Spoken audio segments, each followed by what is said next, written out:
Our production team, they put together a little reel of some of the best moments of the previous season. Please enjoy. This is like no big deal, we're totally overreacting, and the other half of the time it's like, this is terrible, we're all gonna die. We're all gonna die. Welcome back to Reading with Rob. You might be wondering why I brought a carrot and a knife with me. Maybe I should look into that, becoming a speed reader. Well, I'm very skeptical. I think that only works for like Shit books. people who will randomly throw this sign, do this for some reason, like, and people who don't. I don't want to speak of tigers because everybody's kind of going crazy about Tiger King. Cool, that, you know, the artwork on this bag is by this guy, Henry something. And the girl will be like, oh, just blend in every outfit, just shut up, weirdo. In this world of the snob, it's like, oh, they're the things of low culture.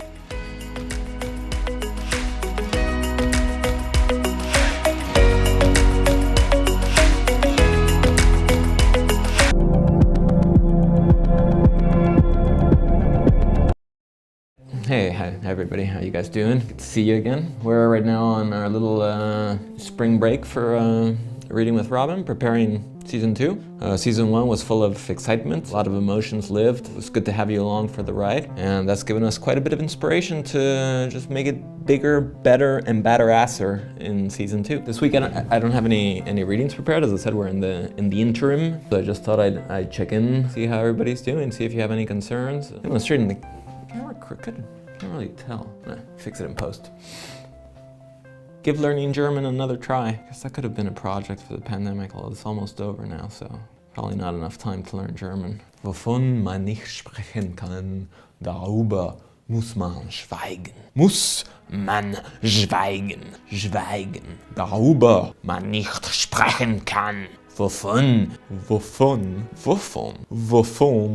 man...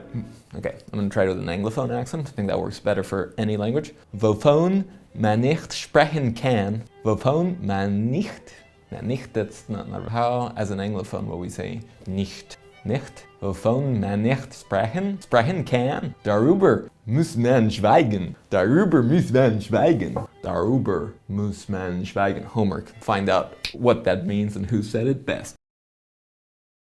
Yeah, so some exciting news. As I said, for next season of Reading with Robin, we're going to have some guest appearances from none other than my best man and producer, Dr. Michael Coffey. We actually have a little Zoom session with him here. It's going to be a one-sided. I'm just going to let him talk, but we're going to check in with him right now, see what he has to say for this upcoming season. And yeah, that's going to really ramp up just production value overall. We're working hard to bring you the best show possible.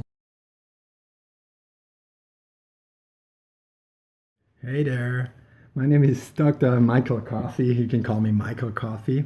Let me have a sip of coffee first. I'm one of the producers of Reading with Robin, and I also happen to be a bibliophile, which is not to be mistaken. We do like children on this show. This channel is pro-children, so to say, but we don't like them in a creepy way, just to be very clear. So much for a light and breezy introduction. So I'm a bibliophile, and therefore I had longer discussions with our beloved host that internally, lovingly, we call also Robinho. So I talked to Robinho for a long and fruitful time, and we decided that I would get a regular appearance on his show, have my own little section, my feature, my column, whatever way you want to call this, in which I will present to you new releases mostly. Robin, the scholar that he is, the intellectual, the heavy thinker, tends to pick, of course, the classics, the heavy shit that's sometimes hard to read. And so I want to more focus on light and breezy, bring you new books, new shit, stuff that's trending, the thing that you need to know to be cool, right? So yeah, that's me.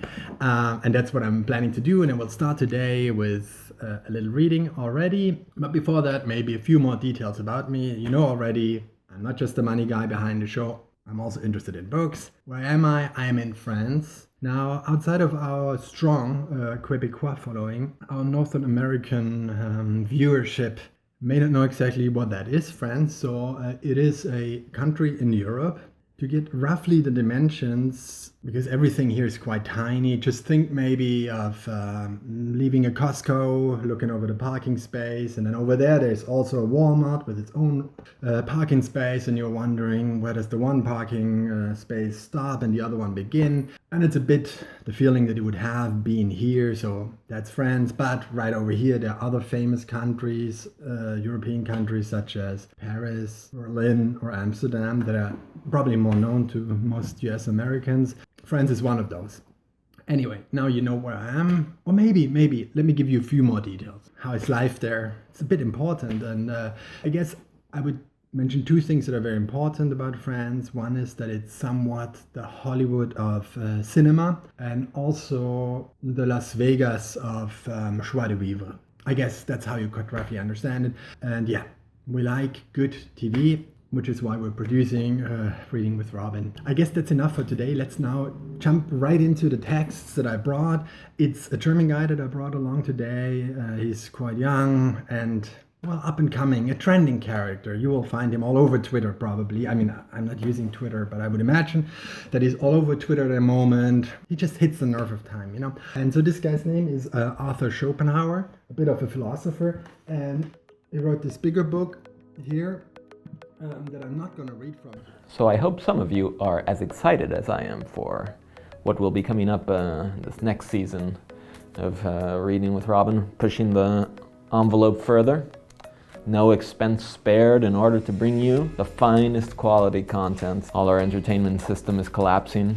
Had to take the reins a little bit, jump in and make sure all you fine folk have mighty fine entertainment to get you through not only the dark times, but also the sunny times when the chubby sun illuminates all of our lives and we're all feeling good. It's still good to have nice quality entertainment there with a pinch of culture too. I try, at least anyway. Like the new playbook is basically you have to put out stuff weekly so that people will remember you. If not, you'll just be forgotten and fade into obscurity. There's already too much darkness out there, so we don't want any more of that. Right, Billy? So we said this is a child-friendly channel. Even though, I mean, the content is not produced specifically for children. I cannot state hard enough. I mean, no offense to the guy who composed the music that's been used throughout this this episode. I mean, it's good in a way, but it's a style that's very pervasive and you find it all over the web. This very upbeat, cheerful sounding stuff, and it's just, I don't know. I feel like your neurons die exponentially as you're exposed to this. It's probably worse than the virus.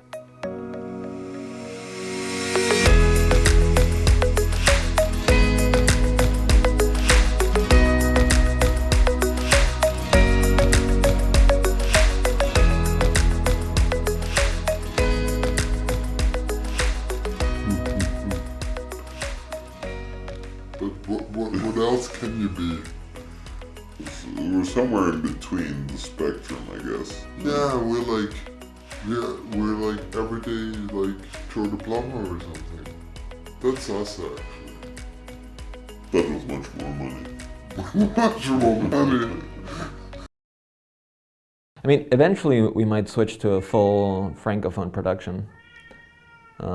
Because, I mean, I'm in Montreal, Quebec, and now Dr. Michael Coffey is in Caen, France. So we might switch over to French. I think French is going to retake over as the new common currency language, like back in the day when Dostoevsky was writing, when everybody aspired to learn French because it was the language. Billy, please, I'm trying to record a show here.